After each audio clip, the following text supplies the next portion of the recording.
Hello students, welcome to English class. I'm your English teacher, Mr. Oza, and it is time for us to work on classwork number 64. This chapter is called The Orphanage, and the novel that we are reading is called The Kite Runner, and the author of this novel is Mr. Khalid Hosseini. So, I want to thank you guys for watching this video. Let's jump right in with some directions. These should be pretty familiar, so here we go. First off, you've already looked at 4 pictures by now, or 5 pictures perhaps. Write a prediction and question. I should have already responded to those by now. If not, then I'm working on it, and in Zoom class I will give you a response and answer any questions that you might have. So you're obviously watching this video right now. Once this video is over, you're going to read the chapter. There's a PDF linked in your Google Doc, also on the assignment page in Google Classroom. Next off, the SMM chart, or the Says Means Matters chart, and finally the open response. So same directions that you guys are used to. Here we go. Let's jump into the pictures. Let's review and see what's going to happen in this chapter. So here is Amir. You'll notice he is wearing a fake beard. And that is because the Taliban, who control Afghanistan right now, and this is like the late 90s, early 2000s time period, the Taliban made it against the law to shave. Basically, they thought that if you changed your body image in any way, like removing hair from your body, or like, tattooing your body, or like doing anything that changed, quote, what God gave you, then that was an insult to God. So you had to leave your body completely natural because that's what God gave you. And they believed that you should just keep what God gave you. So, to make a long story short, basically Amir is wearing a fake beard so that he, doesn't get caught by the Taliban while he's in Afghanistan here looking for his nephew, right? Amir is looking for his nephew, Sohrab. And Sohrab is the son of Hassan. And here's a picture of Sohrab. So Amir is actually in an orphanage. That's what this building you see here is. You see all of the kids here in the background. They are orphans living in Kabul, Afghanistan. And Amir has this picture of his nephew, Sohrab. So if you don't remember from last chapter, Amir and Hassan were actually brothers, half-brothers, technically. They had the same father. And so Amir is looking for his nephew, Sohrab. He's also hired this guy named Farid. And Farid is their driver, or his driver, I should say. So Farid is basically traveling around with Amir, helping him look for this kid, Sohrab. So they run into the director of the orphanage, and this guy, his name is Zaman. And Zaman tries to kind of tell them, hey, I don't know this kid, just go away, leave me alone. I'm sorry, I've never seen him. I don't know who you're talking about, even after looking at the picture of this kid. Remember, his name is Sohrab.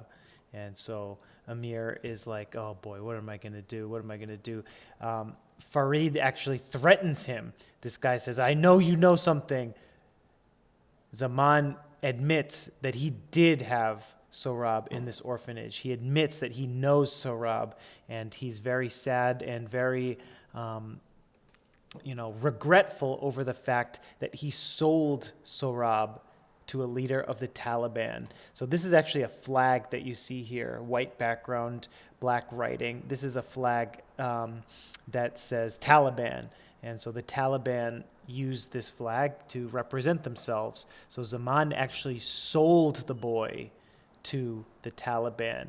And so they get very upset at him, and they say, why, how could you do such a thing? Amir and Farid are like, this is ridiculous. You sold a boy to the Taliban? What are you doing selling kids? This is an orphanage. You're not supposed to sell kids. And basically what Zaman says is, like, I had to. I had no choice. It was either sell him, or they're going to take 10 kids, and I get nothing. Or I sell one kid, I take their dirty, filthy money, and I buy food for the other children.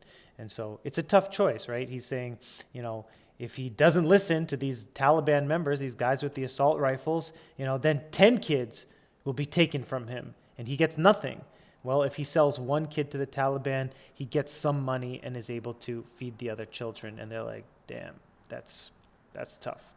So the Taliban is who we're looking for now. Remember, the Taliban is a group of religious political extremists who use violence against people who don't agree with their religious beliefs. And so where are we going to find them? Zaman says you have to go to Ghazi Stadium.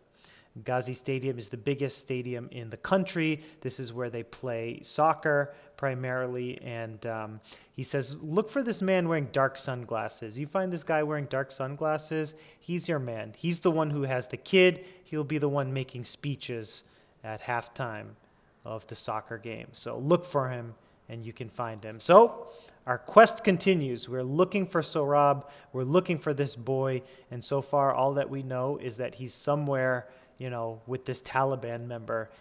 Where are they going to be? Well, tomorrow they're going to be at Ghazi Stadium for the big match. So that's where we're going to go. All right. You guys already know. After you're done watching this video, read the chapter, click on the link in your Google Doc to find it.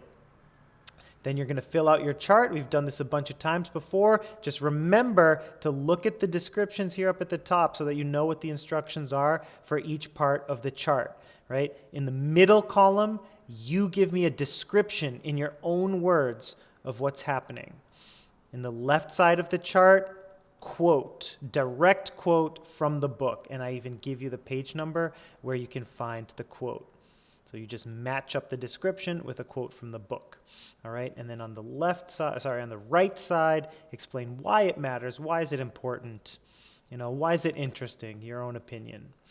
All right. Open response. Again, you can have a rubric. Please follow the instructions on the rubric. Make sure that you read the prompt. Make sure that you use a quote from the novel or elsewhere. Okay. In this particular open response that you're going to do on this assignment, I think it would be very helpful if you just looked through the book or you just found one right here from this column in your SMM chart. All right, so it shouldn't take that much time. I know it's annoying to use. Sometimes it's annoying to have to go back into the book and dig up a quote, but here this should be easy because you've already got 4 quotes in your chart. So feel free to just use one of those. All right, guys, we're getting towards the end of this book. We have only 3 more chapters left. I want to thank you as always for watching. I hope this video was helpful. If you have any feedback for these videos or the class in general, just let me know. Don't be shy. So again, thanks everybody for watching, and I hope you have a great class.